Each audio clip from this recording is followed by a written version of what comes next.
J'aime bien faire ça, regarde.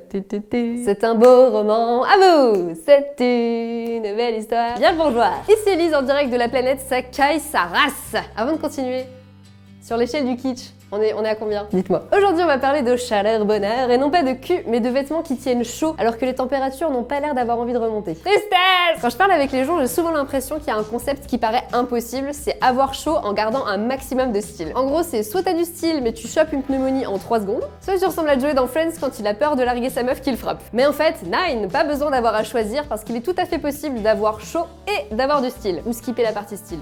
You choose. C'est fou ce qu'on est multilingue quand même dans cette vidéo. Et démonstration, 3 astuces. Astuce numéro 1.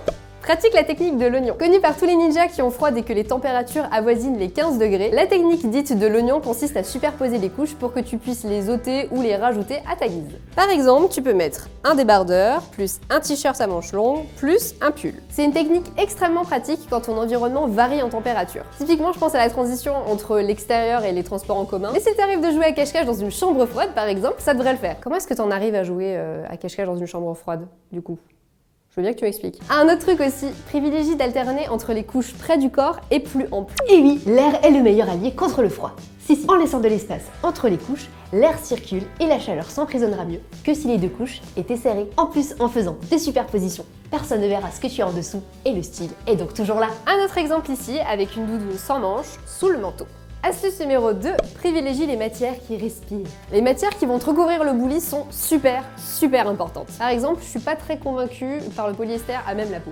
Mais pourquoi donc, me diras-tu? Eh bien parce que contrairement à l'air, le pire ennemi de la chaleur, c'est l'eau. Tout le monde sue, même en hiver. Mais le polyester ou matière synthétique ne sait pas trop quoi faire avec cette humidité. Du coup, ça ruisselle, ça te refroidit et tu te l'écailles. Au contraire, le coton, le lin ou la soie sont top. Ils ont une bonne absorption et te permettent de réguler ta température. Oh, on a eu chaud.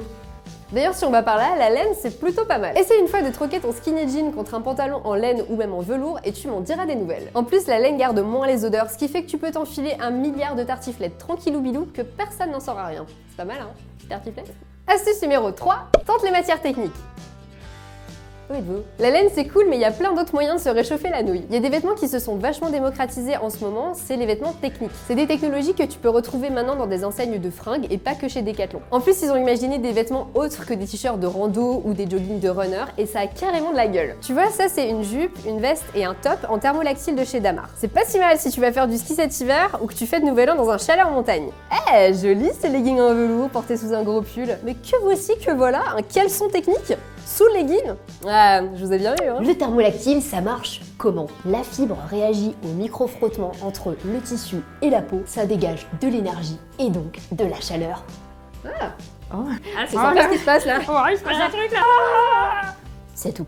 Et pour finir, toujours côté gambettes, je te conseille d'essayer un jour dans ta vie les collants en polaire. Ça te donne grosso merdo l'impression de te trimballer avec ton plaid sur toi toute la journée.